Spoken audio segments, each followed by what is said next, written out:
ഏവർക്കും പ്രണാമം. നമുക്ക് ശ്രീ വാൽമീകി രാമായണം കഴിഞ്ഞ ദിവസത്തിൻ്റെ ബാക്കി ഭാഗത്തിലേക്ക് തന്നെ മടങ്ങാം.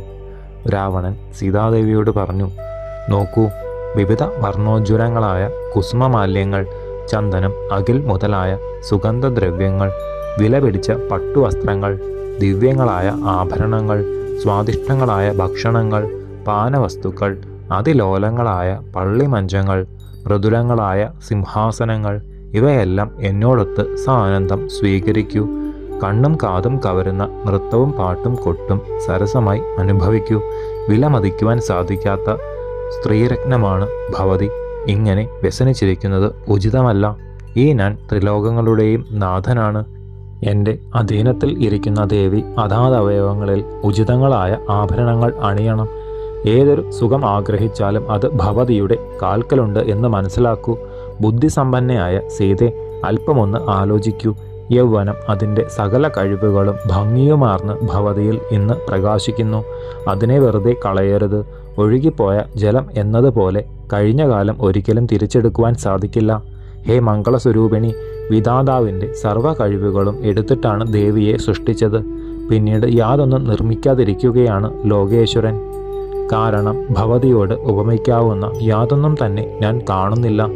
ഇതുപോലെ സൗന്ദര്യസാരങ്ങൾ എടുത്ത് മറ്റൊരു രൂപം രണ്ടാമത് സൃഷ്ടിക്കുവാൻ സാധിക്കാതെ വെറുതെ ഇരിക്കുകയാണ് വിരിഞ്ചനിപ്പോൾ. അല്ലയോ വൈദേഹി, താരുണ്യവും സൗഭാഗ്യവും ഒത്തുചേർന്ന ഭവതിയെ ഏതൊരു പുരുഷനാണ് വിട്ടുപോകുവാൻ സാധിക്കുക? പ്രപിതാമഹനായ ബ്രഹ്മാവ് കൂടി ദേവിയെ കണ്ടാൽ പിന്നെ പിരിഞ്ഞിരിക്കുവാൻ ശക്തനാകയില്ല. പൂർണ്ണചന്ദ്രവദനയായ ദേവി, എൻ്റെ കണ്ണുകൾ ഏതൊരു അവയവത്തിലാണോ പതിയുന്നത് അതിൽ നിന്ന് പിൻവലിക്കുവാൻ സാധിക്കുന്നില്ല. ശ്രോണി, ഭവതിയുടെ സുകുമാരാംഗങ്ങൾ എൻ്റെ നേത്രങ്ങളെ വിട്ടുതരുന്നില്ലല്ലോ. ഹേ മൈഥിലി, ഞാൻ ദേവിയുടെ ശത്രുവല്ല. എൻ്റെ പത്നിയായിരിക്കുവാൻ കരുണ തോന്നണേ. അനേകം ഉത്തമ സ്ത്രീരത്നങ്ങളെ പല സ്ഥലത്തു നിന്നും ഞാൻ കൊണ്ടുവന്നിട്ടുണ്ട്. അവരിലെല്ലാം അഗ്രമസ്ഥാനത്തുള്ള ദേവി. അവർക്കും എൻ്റെ പട്ടമഹിഷി മണ്ഡോദരിക്കും എനിക്കും അതീശ്വരിയായിരിക്കൂ. 3 ലോകങ്ങളിൽ നിന്നും ബലാത്കാരേണ കൊണ്ടുവന്ന സർവ്വദിവ്യരത്നങ്ങളും എൻ്റെ രാജ്യവും ഈ ഞാനും ദേവിയുടേതാണ്. ഹേ വിലാസിനി, അനേകം നഗരങ്ങളോട് കൂടിയ ഭൂമിയെല്ലാം ജയിച്ച് അത് മുഴുവൻ ദേവിയുടെ പിതാവായ ജനക മഹാരാജാവിന് ഞാൻ കൊടുക്കാം. 3 ലോകങ്ങളിലും എൻ്റെ നേരിട്ട് നിന്ന് പൊരുതത്തക്ക ഒരുവനെയും ഞാൻ കാണുന്നില്ല. എൻ്റെ ശക്തി അതുല്യമാണ്. അതിനെ എതിരിടുവാൻ ഒരുത്തനും ഇന്നില്ല. ദേവന്മാർക്കും അസുരന്മാർക്കും എൻ്റെ ബാഹുബലം നന്നായി അറിയാം. യുദ്ധങ്ങളിൽ അവരുടെ ആയുധങ്ങളെല്ലാം ഈ കൈകൾ നശിപ്പിക്കുമ്പോൾ പ്രാണഭയത്താൽ പിന്തിരിഞ്ഞ് ഓടുകയാണ് പതിവ്. അതുകൊണ്ട് 3 ലോകത്തിലുമുള്ള ഒരൊറ്റ ജീവിയെയും ഭയപ്പെടേണ്ട. ഇഷ്ടം പോലെ അലങ്കാരങ്ങളെ അണിയൂ ഭദ്രേ.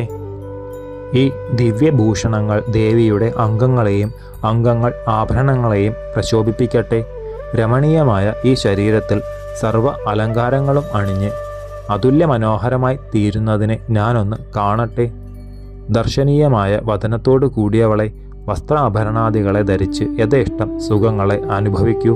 ഭീരുവായ സീതെ, ഇവിടെയുള്ള പാനദ്രവ്യങ്ങൾ എത്രമാത്രം സാധുള്ളവയാണെന്നോ. മതിയാകും വരെ പാനം ചെയ്യൂ. ആനന്ദത്തോടെ രമിക്കൂ. ധനമോ ഭൂമിയോ ഇഷ്ടം പോലെ ആർക്ക് വേണമെങ്കിലും ദാനം ചെയ്യാം. എന്നെ പരിപൂർണമായി വിശ്വസിക്കൂ. എന്നിൽ ഏതു വിധത്തിലുള്ള ആജ്ഞകളും ചെയ്യാം. എൻ്റെ അനുഗ്രഹത്താൽ ഭവതിയുടെ ബന്ധുക്കൾക്ക് ആനന്ദ ജീവിതം നയിക്കുവാൻ ഇടവരട്ടെ. അവരിൽ ആർക്ക് വേണമെങ്കിലും ആവശ്യമുള്ളത്ര ധനമോ ഭൂമിയോ എടുത്തുകൊള്ളൂ. മംഗളസ്വരൂപിണി, എൻ്റെ ഐശ്വര്യത്തെയും യശസ്സിനെയും ധനത്തെയും സദയം ദേവി കാണൂ. സുന്ദരീരത്നമായ ജാനകി, ഇനി രാമൻ്റെ സ്ഥിതിയൊന്ന് ആലോചിക്കൂ. മരവുരിയാണ് ഉടുക്കാനുള്ളത്. അവനെ കൊണ്ട് നിനക്കെന്തൊരു സുഖമാണ് ഉണ്ടാകുവാൻ പോകുന്നത്. വനവാസിയായ രാമന് ജയം എന്നൊന്ന് എങ്ങനെയാണ് കിട്ടുക? അതിനുള്ള ഐശ്വര്യം എവിടെ? അവൻ്റെ ശ്രദ്ധയെല്ലാം വ്രതാദികളിലാണ്. കിടപ്പാണെങ്കിൽ വെറും നിലത്ത്. അവനിപ്പോൾ ജീവിച്ചിരിക്കുന്നുണ്ടോ എന്ന് പോലും ഞാൻ സംശയിക്കുന്നു. വൈദേഹി, ഒന്ന് തീർച്ച, എൻ്റെ അധീനത്തിൽ ഇരിക്കുന്നവളെ അവനിനി കണി കാണുവാൻ സാധിക്കില്ല. കനത്ത കാർനിരയാൽ മൂടിയ ചന്ദ്രൻ്റെ കിരണങ്ങളെ ബലാഹക പക്ഷികൾക്ക് പാനം ചെയ്യുവാൻ സാധിക്കാത്തതുപോലെ ലങ്കാരാജ്യത്തിലിരിക്കുന്ന നിന്നെ പ്രാപിക്കുവാൻ ആ രാമന് ഒരിക്കലും കഴിയുന്നതല്ല. ഇന്ദ്രൻ അപഹരിച്ച കീർത്തിയെ, സ്വപത്നിയെ ഹിരണ്യകശിപു കൊണ്ടുപോകുന്നതുപോലെ എൻ്റെ അധീനത്തിലിരിക്കുന്ന നിന്നെ ആ രാമൻ വിചാരിച്ചാൽ ചെയ്യുവാൻ സാധിക്കില്ല. മനോഹര മന്ദഹാസത്തോടു കൂടിയ സുതതി, സുരോചനേത്രേ, വിലാസിനി, സീതേ, ഉഗ്രനാഗത്തെ ഗരുഡൻ എന്ന പോലെ എൻ്റെ ഹൃദയത്തെ ബലാത്കാരണയാണ് നീ അപഹരിച്ചത്. മുഷിഞ്ഞു കീറിയ വസ്ത്രങ്ങൾ, ആഭരണങ്ങളില്ലാത്ത അവയവങ്ങൾ, ക്ഷീണിച്ച ശരീരം. എന്നാലും നിന്നെ കണ്ടതോടെ എൻ്റെ മനസ്സ് സ്വന്തം പത്നിയിൽ നിന്നുകൂടി വിട്ടുപിരിഞ്ഞു കഴിഞ്ഞു. ഹേ ജാനകി, എൻ്റെ അന്തപുരത്തിലുള്ള അനേകം ഉത്തമ സ്ത്രീകളുടെ സ്വാമിനി എന്ന സ്ഥാനത്തെ സ്വീകരിക്കൂ. കാർമേഘതുല്യം കറുത്ത കേശങ്ങളോട് കൂടിയ ഹേ സുന്ദരി, 3 ലോകത്തിലും വെച്ച് ഉത്കൃഷ്ടങ്ങളായ സ്ത്രീകളാണ് എൻ്റെ അന്തപുരത്തിലുള്ളത്. അപ്സര സ്ത്രീകൾ, മഹാലക്ഷ്മിയെ എന്ന പോലെ അവരെല്ലാം നിന്നെ ശുശ്രൂഷിക്കും. ധനാധിപനായ വൈശ്രവണൻ എൻ്റെ സഹോദരനാണ്. അദ്ദേഹത്തിൻ്റെ വശത്തിലുള്ള എല്ലാ ദിവ്യരത്നങ്ങളെയും എല്ലാ ലോകസുഖങ്ങളെയും സ്ത്രീരത്നമായ നിന്റെ ഇഷ്ടം പോലെ അനുഭവിക്കാം.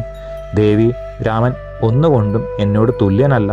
തപസ്, ബലം, പരാക്രമം, ധനം, തേജസ്, കീർത്തി, ഇതിൽ ഏതാണ് എനിക്കൊപ്പം ആ രാമനുള്ളത്?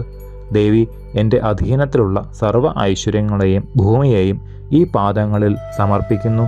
യഥേഷ്ടം സുഖഭോഗങ്ങളെ അനുഭവിക്കൂ. സംതൃപ്തി കൈവരുന്നതുവരെ ആനന്ദത്തോടെ ക്രീഡിക്കുക. ദിവ്യങ്ങളായ പേയങ്ങളെ ഇഷ്ടം പോലെ പാനം ചെയ്യൂ. ഹേ ഉത്തമ നാരീരത്നമേ, എന്നിൽ ദയ ഉള്ളവളാകണേ. സുഖമായി ക്രീഡിക്കൂ. ദേവിയുടെ ബന്ധുക്കളെല്ലാം സന്തുഷ്ടരായി രമിക്കട്ടെ. പുഷ്പങ്ങളും കായ്കളും നിറഞ്ഞ വൃക്ഷങ്ങളാൽ നിബിഡമായ മനോമോഹനമായ സാഗരതീരങ്ങളിൽ വണ്ടിണകളുടെ മൂളിപ്പാട്ട് കേട്ടുകൊണ്ട് എന്നോടൊന്നിച്ച് സ്വച്ഛന്തം സർവദാ വിഹരിക്കുവാൻ ഒരുങ്ങൂ. ദുഃഖം വെടിഞ്ഞ് സന്തോഷസമേതം പുറപ്പെടൂ. ശേഷം ചരിതം നമുക്ക് അടുത്ത ഭാഗത്തിലൂടെ കാണാം. ഗുരുപാദങ്ങളിൽ സാഷ്ടാംഗ പ്രണാമത്തോടെ നമസ്കാരം.